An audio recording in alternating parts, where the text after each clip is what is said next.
Hey guys, welcome to The Creative Entrepreneur. Today we're going to be talking to country superstar Lauren Corzine. We're going to be talking about business, the politics of country music, and how to break into the industry. You're not going to want to miss this episode, so stay tuned. Coming to you from San Antonio, Texas. Welcome to The Creative Entrepreneur, a podcast created to help entrepreneurs build their business. Branding, marketing, analytics, positioning, and lead generation, plus interviews with other business owners to learn from their successes and failures. Now, here is your host, Abel Garza.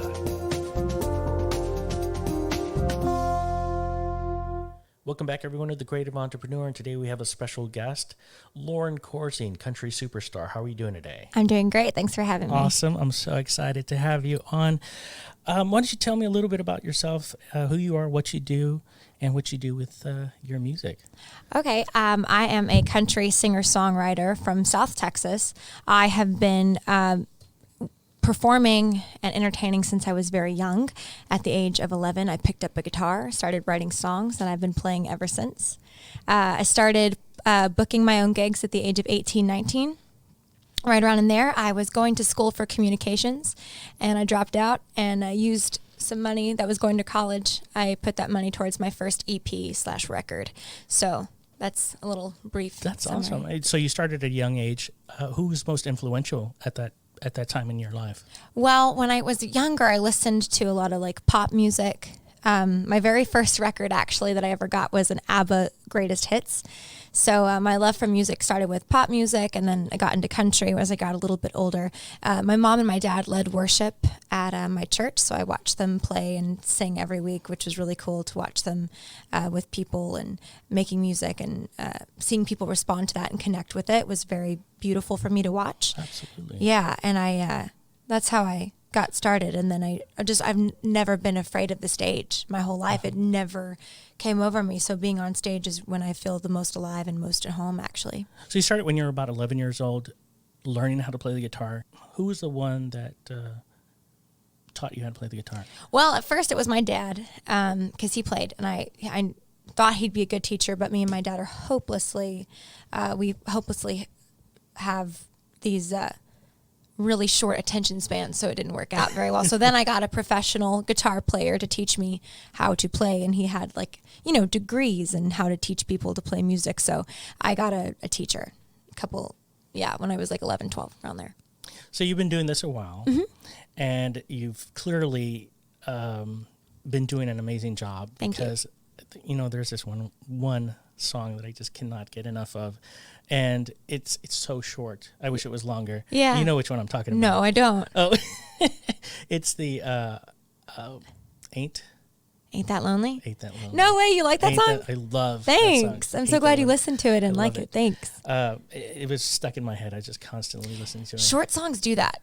When you go to the studio, especially for radio, when you pick your singles, a lot of times they want you to pick and write something that's short. How are you branding yourself right now? What is the course that you're taking to get as much exposure for the brand Lauren Corzine? Yeah, I think what's really cool is I grew up in a time where social media really was a big deal. I remember the first time I got a Facebook account. I was 13, and I the reason I bring up social media is because it's a huge part of how I brand myself. Every day you wake up and the first thing you think about is, what am I going to post today? What am I going to say to my audience today?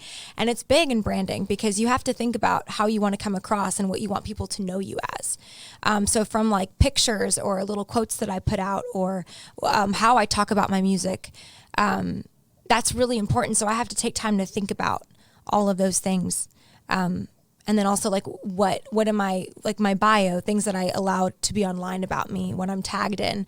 All of that stuff plays a huge part in my everyday life. It's a huge part of my work too. So you take a majority of your day to go online, brand yourself, talk about music, talk about. So when I'm not things. writing, I'm literally staring at my phone. Do you ever talk to other people online about how to brand yourself, or how to take your business or your country music to another level? Yeah, no, mainly because no one's ever asked me. So I don't want to put myself, like, I'll teach you guys how to do it, because no one has ever asked me how I do it. And I don't think because my brand is as big as I want it to be. I'm very grateful for how far it's come and how much I've been able to grow it. But I think I think in the long run, it's not as big as, some of the other influencers. So people don't really ask me how I did it, but every day I work on it and try to perfect it and figure out ways to make it more influential. Just what I'm, putting out there. Exactly. Right. Exactly. So, because I think I'm just thinking like, okay, there's people out there who want to learn how to get into the country music business. Right. And they just don't know how to do it. They're like, who do I talk to? Do I talk to promoters? Do I get an agent? What is it that I do? Do I have the voice? Do I have the talent? Yeah. Is there something that I can do, or what can I do to get out there? Yeah. And to me, there would be so many questions as to how to go about and being a country music star. Right. Or a country music performer. Right. Is it something that you're going out there every day, every weekend? Are you performing? Is it you're getting all this, feedback from your customers as to what? Right. Right. I would say, when I think back to when I first started playing, you don't get to be picky. So when you first start out, you can't say, oh, I want to play Green Hall. You don't get to do that. So you have to play for whoever will listen to you in the beginning. And a lot of times you're going to play for free. So like when I was 14 and 15, some of my first gigs were farmers markets or, charity events, played at baby showers and weddings. And a lot of that stuff I wasn't getting paid for. So in the beginning, if you're going to be an artist, you have to recognize that the first couple of, that's like, anything, photography or, painting, it's creative work. A lot of times in the beginning, you have to prove yourself and you have to prove that you can create and replicate and keep going and show that you have stamina and are able to work with your craft. That's really important. But, it's also practicing and continuing your craft. And Right. The more you do it, the continuous performances and just continually going out there and giving people what you think you can provide to them. Right. The talent. Yes. And it's like you said in photography, sometimes you got to go out there, and if you don't have a certain part of your portfolio, right, you're going to want to put that out there. And sometimes you got to do that for either a discount or free, in exchange for their time. Oh, yeah. But I'd like to go into what you're networking, what you're doing right now as far as networking. Are you networking with certain people on a regular basis? This past year, so I would say 2 years ago, I started doing Texas radio, which is really cool. I got a radio promoter and I'm able to network with radio stations across Texas and then other artists across Texas. So that's been really new for me. In terms of like producers and songwriters, I haven't honestly branched out too much. That's something I need to do more of, I guess, in 2020 as we close 2019. But I like to network with I guess other people that are working on branding and other people that are traveling and playing shows and trying to figure out how I can play more shows, and different promoters, different chamber of commerces across Texas is really important too, because they put on a lot of like city festivals. So that's really important. And then also just, again, I know that I sound like a broken record, but social media is so big. Like when you are posting every single show. That's why every single show I go to, I'm so grateful for any pictures I can get. I mean, obviously, like when you took these high quality pictures that were like super nicely photoshopped, by the way, I told my mom, like, this is the best Photoshop ever. It was so amazing. But when you get pictures like that, or if it's iPhone pictures or whatever, you're posting about how much you're playing, and that's really important in networking because word will get out. You know what I mean?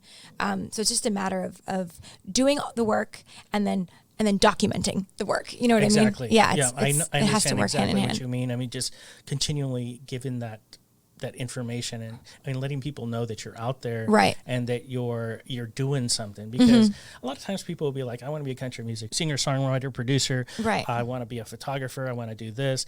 But you need to get out from behind the couch. Yeah. Stop binge watching Netflix. Yeah. And get which out is there so and do what you tempting, need and to I do. fall into that trap a lot, especially like being self-employed. That when you do creative work, a lot of times you're self-employed, and so it's really weird having to figure out, okay, how much can I relax? How much can I work? Because how far do you want to go? And you have to ask yourself that every day. Exactly. So that's something I definitely struggle with. Exactly. Yeah. I understand what you're saying exactly, because as a photographer, oh yeah, you know what, procrastination sometimes kicks in, and oh yeah, but it bites you in the butt. It does.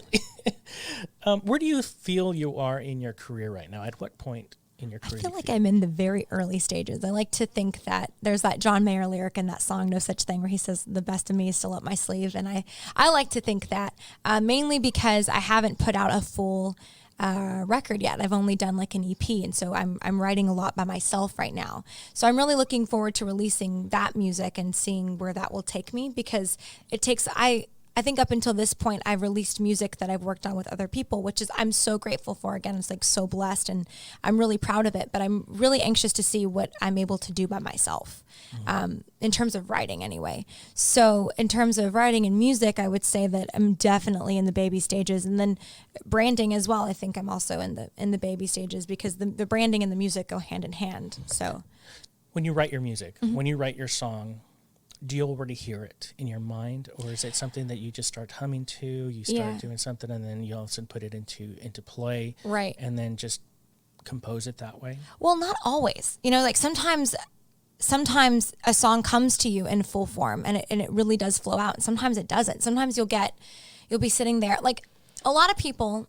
This is what my trap was when I was younger. When I would write, what I would do was I would write only when I felt like writing. So if I felt an emotion that was really high, like if I was really angry, if I was really happy or really sad, then I would write.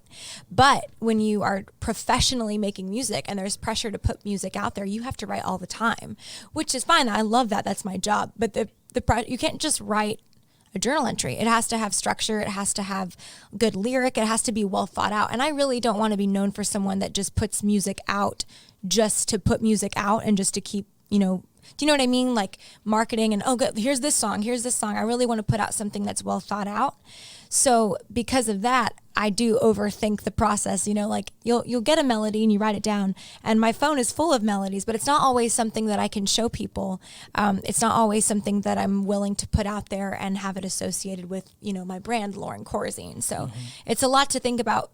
You can write, and you can write every day little bits of lots of things and slow, fast songs or whatever. But at the end of the day, you have to have something that you can work with in terms of like, I can release this to radio and I can promote this, and it's going to be cohesive with this aesthetic that I'm trying to create.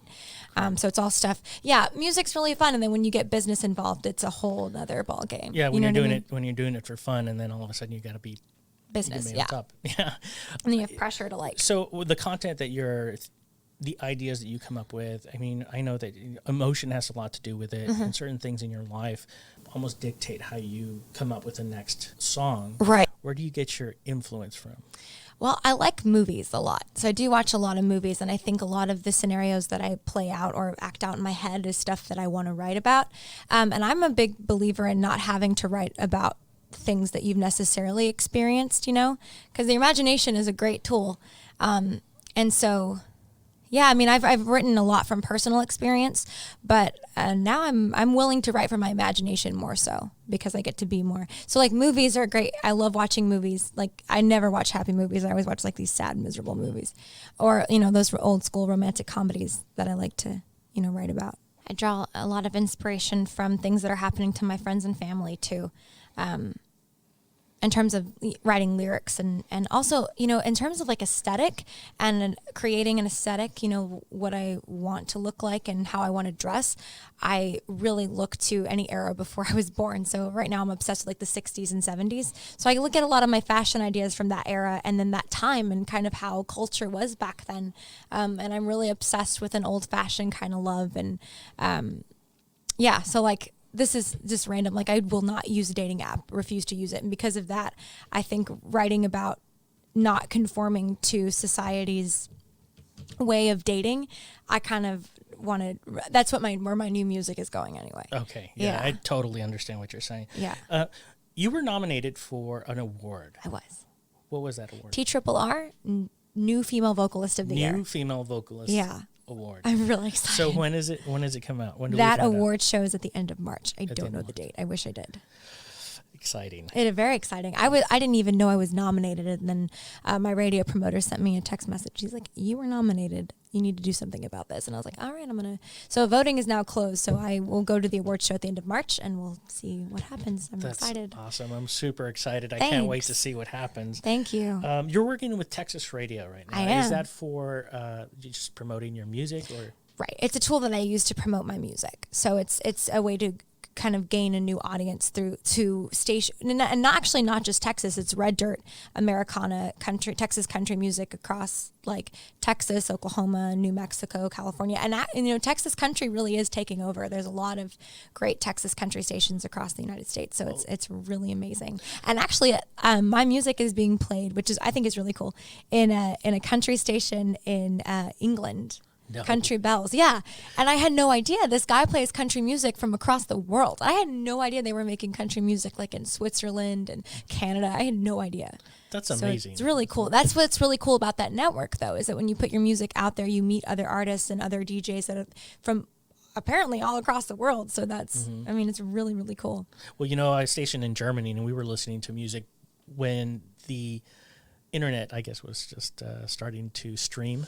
When we were just starting to get radio streaming. That's amazing. Oh man, I was so excited when I was able to listen to Texas radio in Germany while I was there. Oh yeah, you listen to Texas country? Oh, I love Texas. I love country. Country music is my favorite. That's all I listen to. In fact, I go to sleep with country music every night. Who do you go to sleep to? Everything. Just I know you're interviewing me. Sorry, I do that.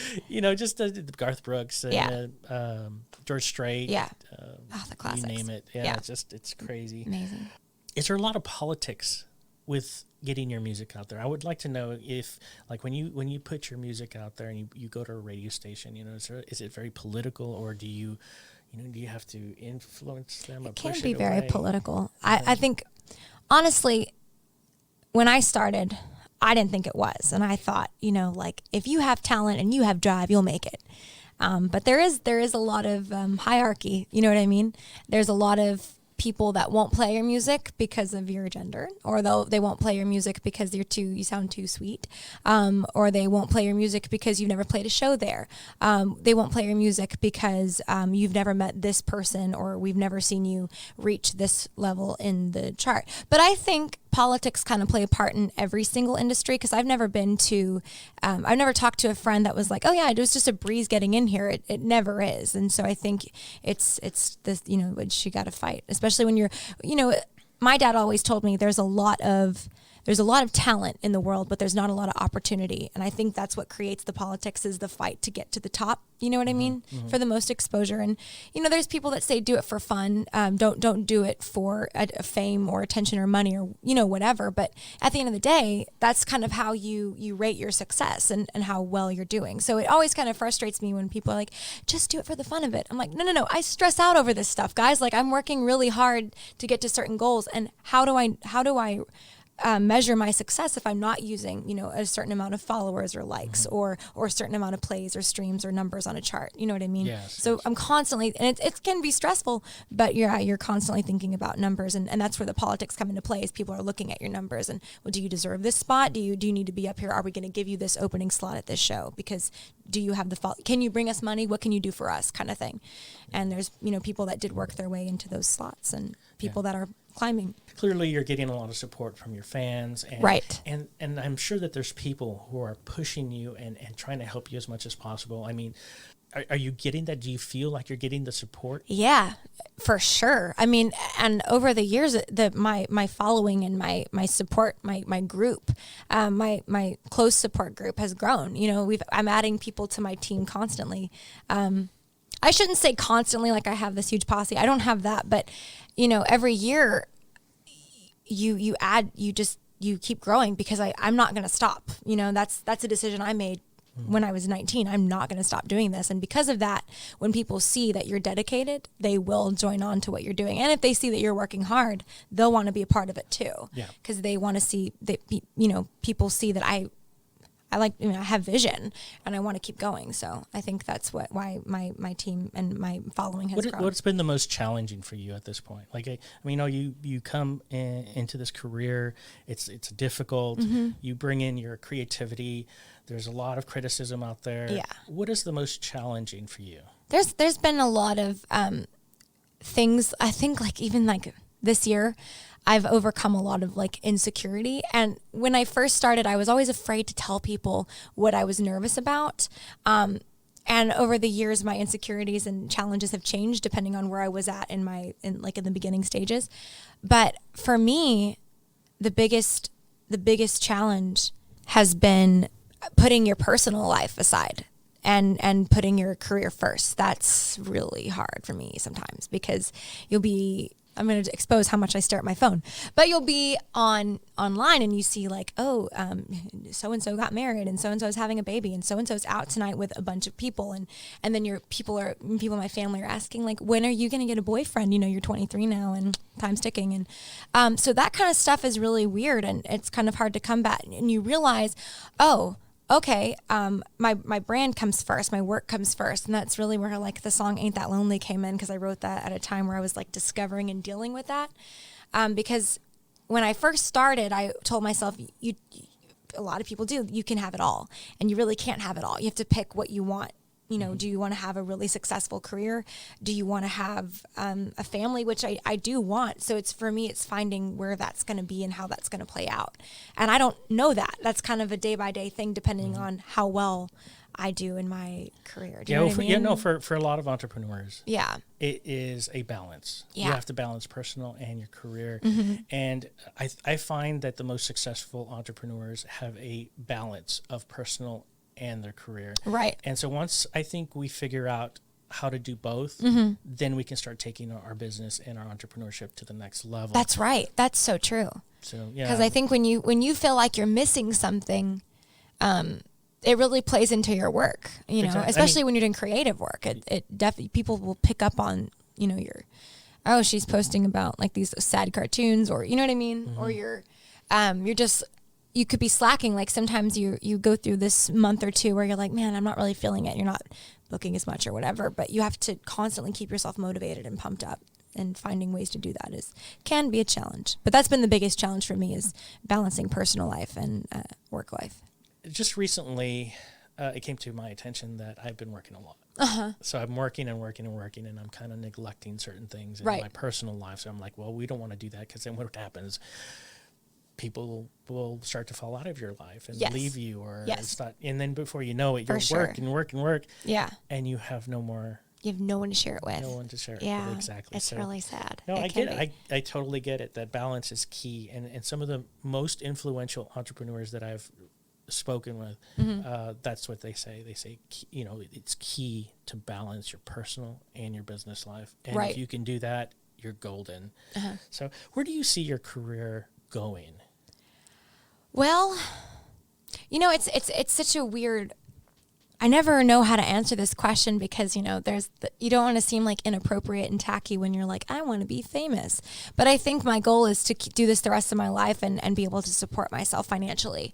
That's what I want. I want to keep doing this. I want to play on bigger stages, and I want to, get my music exposed to bigger audiences. And I think the way to do that is to just keep playing and trying to play in bigger venues and open for bigger artists and things like that. I really never know how to word it, but that's kind of the best way I can word it, is just to keep doing what I'm doing now and hopefully work to a bigger scale. And honestly, the point that I'm at right now is my goal is to play 4 shows a week.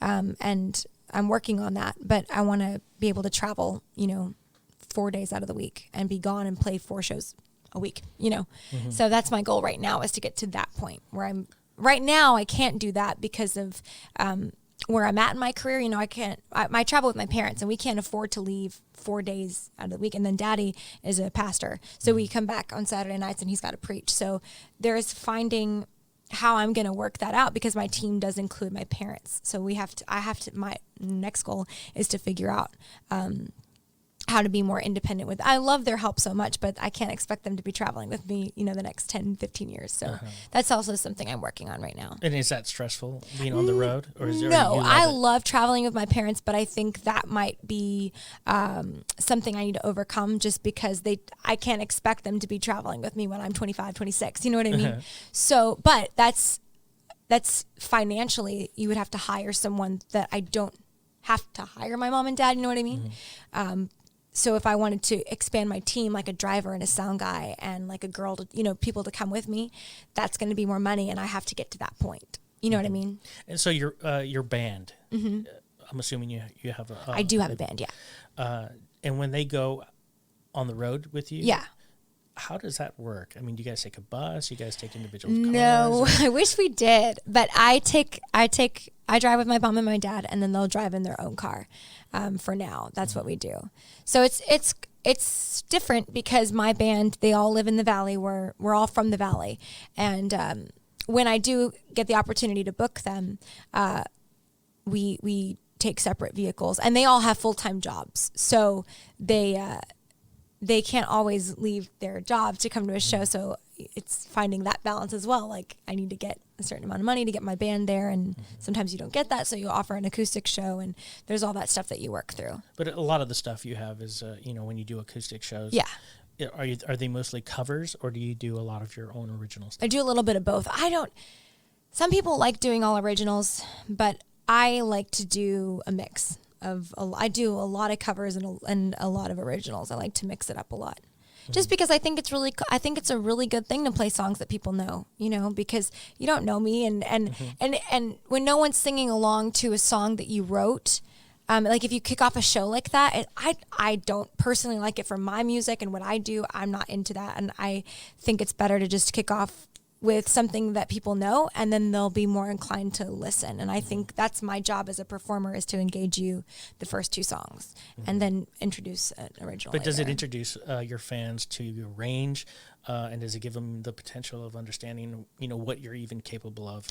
Oh yeah, and then also picking a lot of the music I pick is from the 80s and 90s, which I think is something I do on purpose because I like that music a lot, like the 80s and 90s country. And then like 80s pop hits is what I do. And I do that because I like that style, and I think that's where my original music is headed, in that direction. Do you find that the demographics for your audience right now ranges around that? Like, I guess my age. My Spotify 30s, says 40s? the people that are streaming my music the most are like men in their 30s and 40s, the most, which is, I don't understand that, but I don't really look at demographics anymore. I look at the Spotify and like Instagram demographics of who's looking at my content. I don't know. It's weird because you have to decide, do you want to cater to the demographic that's currently looking at you, or are you trying to create content to like cater to a certain demographic? Yeah. Do you know what I mean? Yeah. Targeting your audience. Your audience. That's what they call it. I forgot for a minute. Yeah. Yeah. No, it's no worries. You have a certain sound. Right. That's conducive to certain, people right now. But yeah. But you want to open that up to a wider range of right. audience. So exactly. the covers, I think, kind of introduces that. Right. And then, personally, I think your music is. Of course, I'm in that bracket, so I don't know. I'm in the 40s. Okay. So, but I was listening to your music, and I was just like, oh my God, this is amazing. Thank you. I'm gonna see her. Well, we're gonna see her in the CMAs for sure. I hope so. So you're really gonna be in that so. little section, that little audience section where they start singing on their own. I don't know if you've seen that or not. Yeah. No. Oh my God. Yeah, it's gonna be so. great. I know. Who's the most influential right now in your life? In my life, my family. I can't even pick out an individual in my family, but they are my rock right now. My dad and my mom and my grandparents and my sister. If I didn't have them, I wouldn't be able to do what I'm doing the way that I'm doing it. You know what I mean? Mm-hmm. They put a lot of time. I'm like, and I'm almost 24. And so to think that my parents, like, I still live at home, they're driving me to my gigs. I don't know how they do it. And it makes me really afraid to have kids because I don't know if I'd be able to give as much as they have given to me. And then my grandparents are very supportive of me. And have been supporting me since I decided to do this full time. That's the reason I think I wake up in the morning and I'm like, okay, at the end of the day, I love music, but that's who I want to please and pay back one day ultimately is them, because they've sacrificed so much financially. They've sacrificed so much time and emotional energy, and it's a lot, and I'm hoping I can pay them back. Was there a moment in your life, a point, Mm-hmm. that it snapped? It's clear to you that this is what I want to do.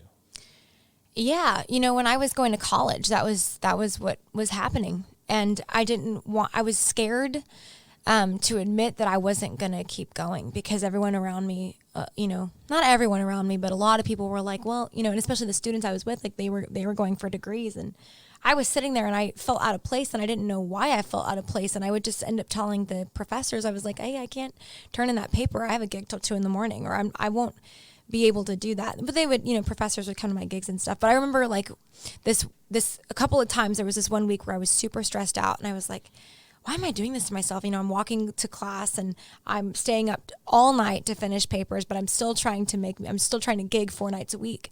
And I was like, do I really want to do this? Do I really want to get a degree in something that my heart's not set on, And they say that college isn't for everyone, and I really do believe that. I think college is definitely for some people, but it definitely wasn't for me because I just felt so antsy, and I would sit there and I was like, well, I just want to go play a gig right now. Like I feel so out of place, and I loved learning, but I just couldn't do the college thing. So I was like, this is it, And I remember coming home to my parents and I was like, by the way, I stopped by the office and I dropped out of 2 classes, and we talked about it, and they were like, okay, well, you better treat it like a full-time job. And so for me, that was the moment. And I remember it was January 2016 that I was done with school and I was doing music full-time at that point. Taking your career to the next level, That's getting right. on social media, writing songs, Right. networking, Traveling. Yeah. Yep. Playing shows. That's the full-time gig, right? Oh, yeah.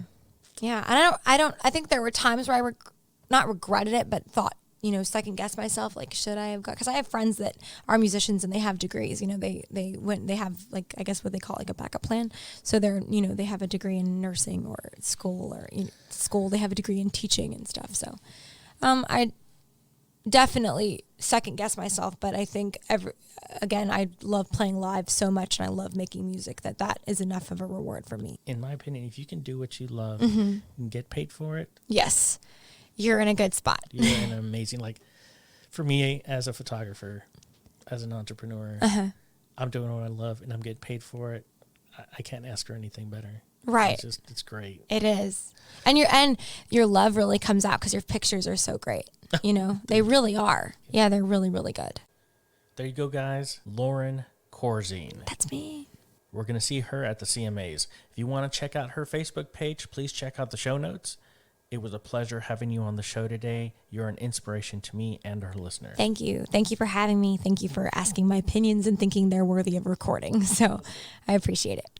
Thank you for listening. If you want more content like this, please subscribe and like this channel. Your support for this channel helps other entrepreneurs build their business by learning from others. Thank you for listening to The Creative Entrepreneur. Please click the show notes for additional information. Want to know more?